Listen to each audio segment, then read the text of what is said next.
this is where we found ourselves. Welcome to the local show. People you work with, people you know. Welcome to another edition of the Local Show here on GrassRoots Community Network. I'm Erik Skarvan, your host, guys. Thanks for joining us. Our third show of the summer series as we work our way through June. Thank you for joining us. Shout out to my dog Marley, who's watching live at home right now. Good girl, sit. And I'm so excited to welcome back. It's such a good friend of mine and her best friend, Floyd. It's Susie Krabacher, co-founder of Haiti Children. Hey, and honey. Again, her bestie, Floyd, who's right in your lap there. Well, you gave him treats, so he's inundated with having his little treats right there. He's getting lots of love. Yeah. Well, Susie, if Floyd gives unconditional love, at least we can do as our human version of love, Truly. And give as much as we can. I've got three, so I get gosh. 3 times the love. 3 times Floyd, and Yes. then you've got dogs at home here at Woody Creek. 23 in Haiti. And then you've got 23 dogs in Haiti. Yes. And then let's just go through those metrics real quick right now. And then how many kids are now in the orphanage in Haiti? In Haiti, we have 34 children left. Okay. We've moved 59 of the children who needed to go for medical care. I mean, right now Haiti is in a war, so there's absolutely no medical care available to anyone. And most people who need medical care are getting airlifted out. So our children, many of them, 59 in particular, were severely disabled, and some of them critically ill after a year and a half of a war where we just can't get them help in Haiti. So we were blessed to get donated a ship, helicopters, a team of ex-Marines, former Navy SEALs, amazing, incredible, brave men to go in and do an evacuation of the children who were granted medical asylum in Jamaica. So 59 of our kids are in Jamaica now, and then 34 who were healthy orphans did not get medical asylum, and they're still in Haiti. Still in Haiti. And then what's the situation like at the Haiti orphanage right now? Has it gotten more secure, or is it still a lot of violence nearby? Well, Haiti is still at war. Yeah. And we are definitely in the middle. We are strategically right in the middle of this war. Oh boy. So it's just amazingly, the Tim Tebow Foundation has been giving us security, trained security to guard the walls of the orphanage. About, 6 months ago, our children's orphanage there was raided before the handicapped and disabled and severely ill children were rescued. Right. The gangs were, in Haiti, it's a curse to be disabled. Right. So the gangs were saying things like, if you don't put these cocoa bays, they were calling my children cocoa bays, which is a word that means in Haitian Creole, half human, half animal. They were saying, if you don't put them out of their misery, we will. That story was printed, actually a series of stories were printed in the Miami Herald about this drama and the trauma that was happening to these children. And we started, sadly, we lost 9 children waiting to get our rescue. Oh my gosh. So we've got some of the images actually from that Miami Herald article, and Guy was one of the kids. Yes, Guy Marcelin. Guy. Yeah, Guy. And so, there was this long process between the government of Haiti and the government of Jamaica. And in the meantime, you mentioned you lost 9 kids while they were waiting for medical treatment that they couldn't get in Haiti. So the Prime Minister of Haiti, who has fled himself, would not allow our children to leave. They would not allow us to have permission to go to another country.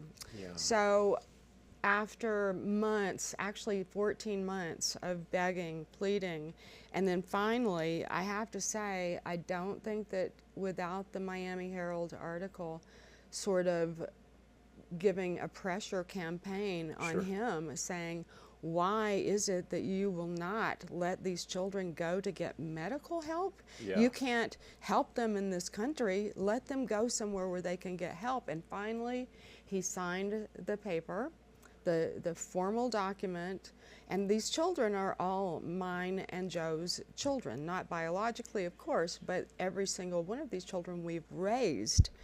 So it wasn't like trying to just move an orphanage into another country and closing down, because these children are our children. We have 104 children that believe that we're their parents, and we raise them as if we're their parents. So then after he finally signed the letter, we had to convince the Jamaican Prime Minister to take the children. Wow. It was, what a process. I'm not a politician, I'm not a diplomat. I humbly call myself a philanthropist, but with no training other than, boots on the ground personally for 30 years. So I had to advocate for these kids with my life. I have had so many death threats. This was a humiliation to the Haitian government, having all of this dirty laundry put into international newspapers. But the thing is, I don't care what it makes us look like. We're efficient and we're effective in saving orphans who have special needs. And these kids are now in Jamaica getting their operations. It's the place that they're staying in Jamaica. Everyone asks me, so where are they and how are you operating in Jamaica and Haiti? We have a full staff. We have in Haiti, we have the staff in Haiti that's continuing to care for the children, make sure that they're well taken care of, and then we have a medical staff in Jamaica, an administrator in Jamaica, a mission director in Jamaica, and they're staying temporarily at an orphanage that we're very consumed with getting our own place, because with being on somebody else's property is very difficult. We have very sick children, and it's a constant. Just this morning I got a phone call that one of my children has pneumonia. So we have 59 children, and they're all in quarters where if one gets pneumonia, it could spread through the entire orphanage. So we're trying now to figure out, okay, I've rented another house to put these children in so that they're not together. The sick ones with pneumonia have to be separated. Infect the other ones. It's not run like a business, it's run like a huge family. And every day we're in contact with my mission director. I'm here raising money, I'm flying down there. I'm praying that I miss Haiti. I know that it's very hard to understand how anybody could miss Haiti, but my kids were raised there. I've had my home there with them on and off for 30 years, and that's all they know. So I miss that. Yeah.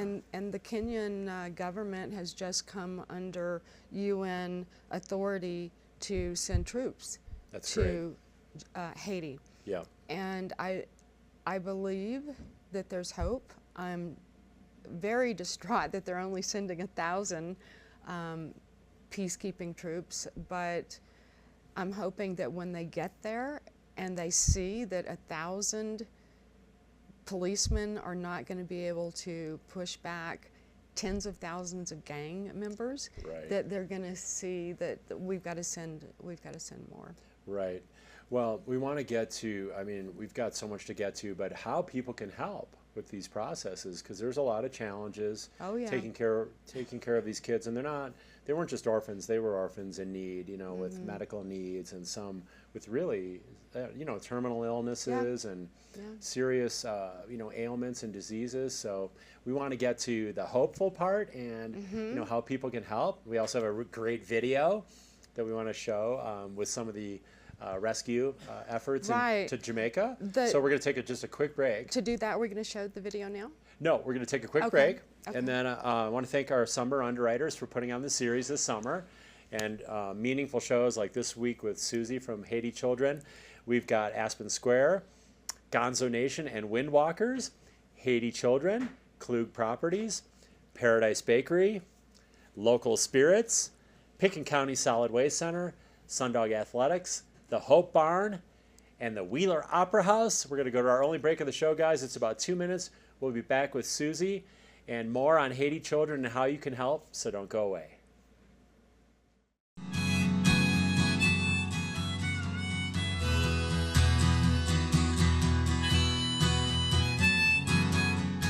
At the Wheeler Opera House, we set the stage for connections that create memories for our audiences, artists, and greater Aspen community. At the Wheeler Opera House, all are welcome. You're welcome to be a part of history.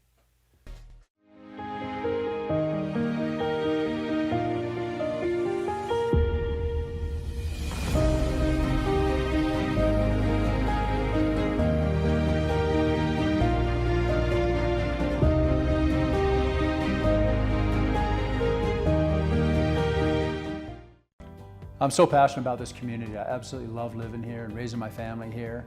It gives me a lot of pride to share this with my friends and my clients and help them achieve their dreams of owning an Aspen Snowmass and enjoying this incredible lifestyle.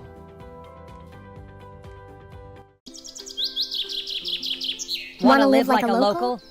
Help us reduce food waste, a major contributor to climate change. You can help in 3 simple ways. Plan menus carefully and only buy what you need. Collect unused scraps for compost. Buy ugly fruits and vegetables. Reduce food waste. Live like a local.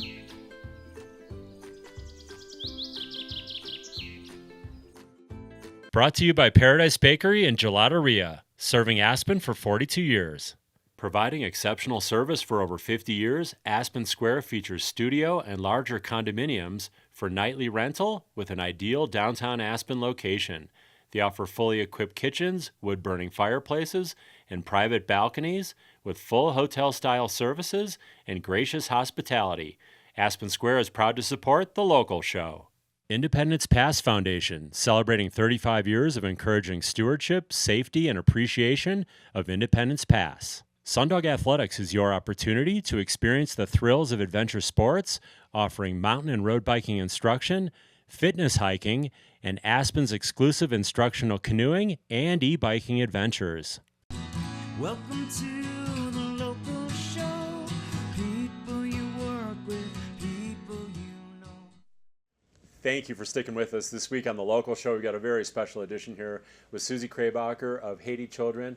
And Susie, we got a great video that shows the rescue or relocation of the kids from Haiti with the medical needs that recently relocated to Jamaica. Can you kind of overview this video for us? This video almost just takes my breath away, because we had a ship that was donated to us from the Tim Tebow Foundation. They paid all the cost for this rescue. And then we had the Sentinel Foundation, who brought in all these former Marines armed and with Kevlar and got those kids off the beach onto the ship. The kids were kidnapped on the way to the ship for 6 hours. These guys got them out. Oh my gosh. And we were followed by a helicopter to make sure that we were safely out of Haitian waters. And I was standing there in Port Antonio in Jamaica when the ship started coming in, and the screams of the kids, and you'll see. You'll it's like see. the best reunion ever. It was a movie. It was a movie for me. All right, well, we're going to look at the video, and then we'll be back right after this.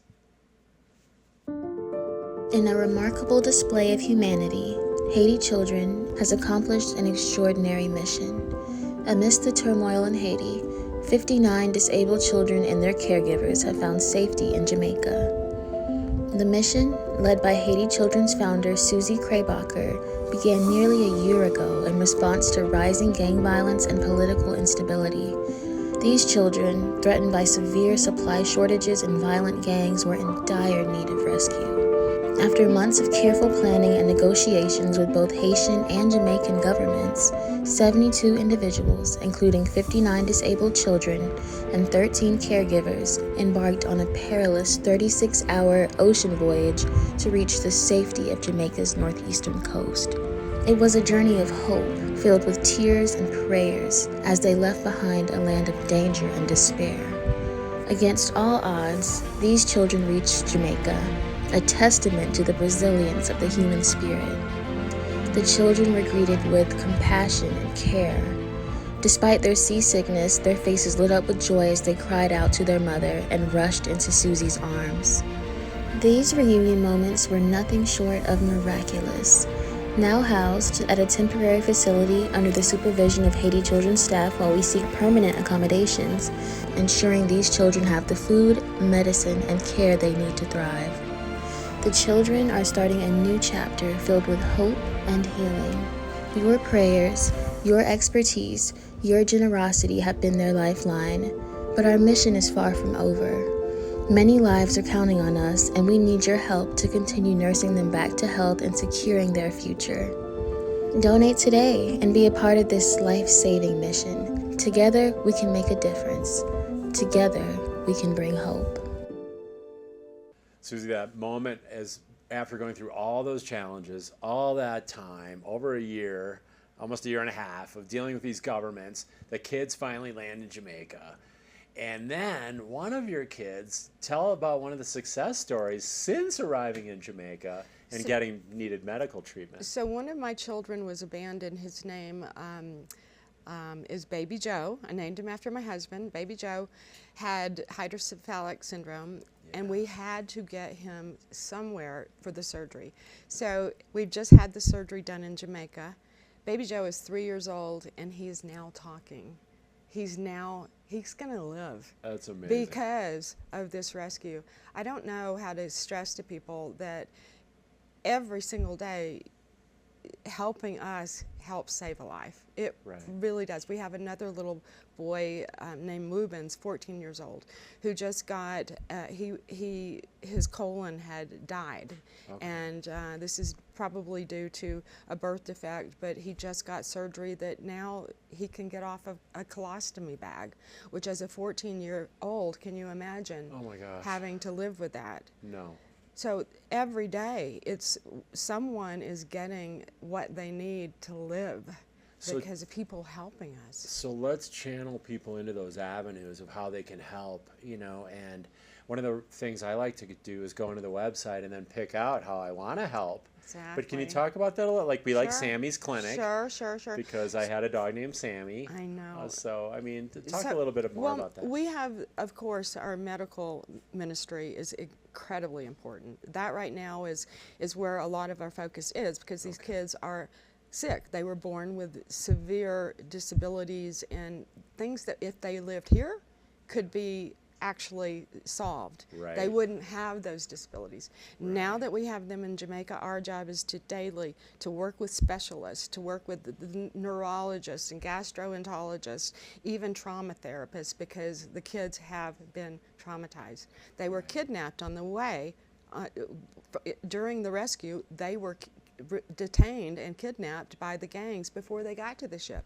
So there's all that trauma as well. Trauma therapy. The kids need to get back into the educational programs once they're past the trauma.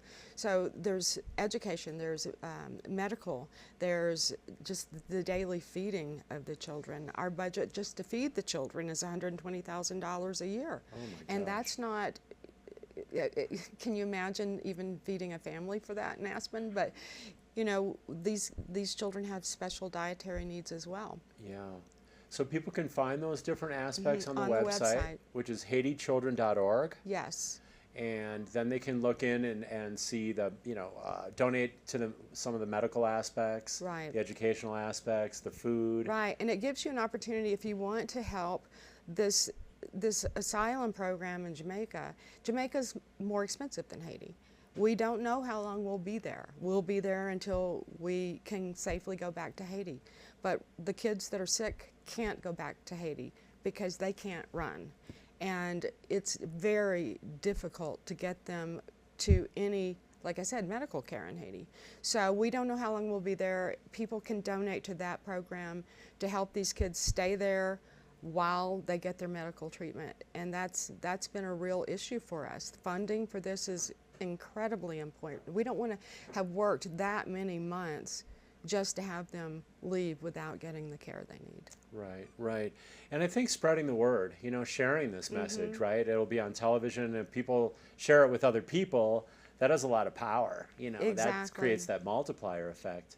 You'd be so surprised at the amount of people in this community. I can't go to the grocery store without someone coming up and wanting to know about Baby Joe or Woobens, or, you know, the multitude of, we have our our Facebook, which is Haiti Children Community, and it tells the individual stories of these children, where we found them. Many of them were found abandoned in pediatric units. Many of them were found in trash heaps. Some of them were found in cardboard boxes. So they're alive because, in great part, because of this community. Yeah, yeah, it's literally a rescue, you know, and you talk about people discarded, you know, kids discarded. But here's and how frustrating and emotional and anger, you know, and all these emotions because of that discarding. But then the feeling of doing something about it, right, is so much greater. And it kind of washes over all that, you know, feeling of the discarded, it's healing. You know, rejection. Exactly. And healing, and it is part of the healing. And it is so important to me to do something about it. Yeah. We all have our talents. My talent happens to be I can manage 104 children. You know, this happens to me. You're like my the ultimate mom. Yes. Don't give your children, once you have 50, stop giving them cell phones. That's my advice. I would listen to your you know, again, ultimate mom advice. You Yes. know? When you have Yes. over 100 kids, you know. We have an incentive program. They're children, they're teenagers too, and just like most teenagers, they love to have a cell phone to communicate with each other and us here in the U.S. So they're just like any other kid. They just happen to get a very bad start in life. Yeah. Had they been born here, it would have been totally different. I mean, it's such a stark contrast between Aspen, Colorado, you know, where we've got all this beauty, all this wealth, everything and more in abundance. And then you talk about war-torn Haiti, controlled by gangs that live on violence, that live by voodoo. That's evil, frankly. Yeah. So it is a fight of good versus evil, and we see this unfolding in our own country to a large degree, you know, in national politics. Exactly. It's just evil. And if you admit that and go to the biggest picture of all, then we're, you know, people of faith or Christianity or everybody anyone that can believes. do something. Yeah. Everybody can do something. Exactly. I have some of my children who are blind are feeding their brothers and sisters as a service. You know, that's what they like to do. My blind children feed the ones who aren't blind. And, you know, everybody can do something. Yeah. I mean, even within the organization, within the family, you see that, like helping each other, right? So there's internal support. And that's part of the lessons that these kids are learning. And so it's academics, but it's also life lessons, and too. they tell me every time I talk to, you know, you and people, please tell them we're praying for them. Aww. They pray for us. Aww. And that's amazing. I'm just so honored when they say, Mom, how can I pray for you? That's incredible. That's so powerful. So I think that we have an opportunity now to be part of the difference. We can all, if we all do a bit, it does mean a lot. So even if it is $20, it helps. But if a bunch of us do that, it makes a difference, right? Yes. Yes. I mean, I've got 12 cookies that, you know, will help towards some cause because I appreciate you, so I baked for you last night. I can't believe you did that for me. But you know Joe's going to eat most of those, right? Well, so you might be liquidating assets between here and home. Yes, exactly. That's up to you. And Floyd, who's right down here. But I want to thank you. Did you have fun? I know it's it's so difficult talking about. But you encourage me. Thank you, and you are just such a powerful source of love and hope and joy and what's possible. So thank you. And you. Well, thank you. Thank you. I mean, I can't thank you enough for all you do. Thank you for being a part of the local show. And thank you, Floyd, for being our mascot this week. And above all, thank you guys for watching this week on the local show. At the Wheeler Opera House, we set the stage for connections that create memories for our audiences, artists, and greater Aspen community. At the Wheeler Opera House, all are welcome. You're welcome to be a part of history.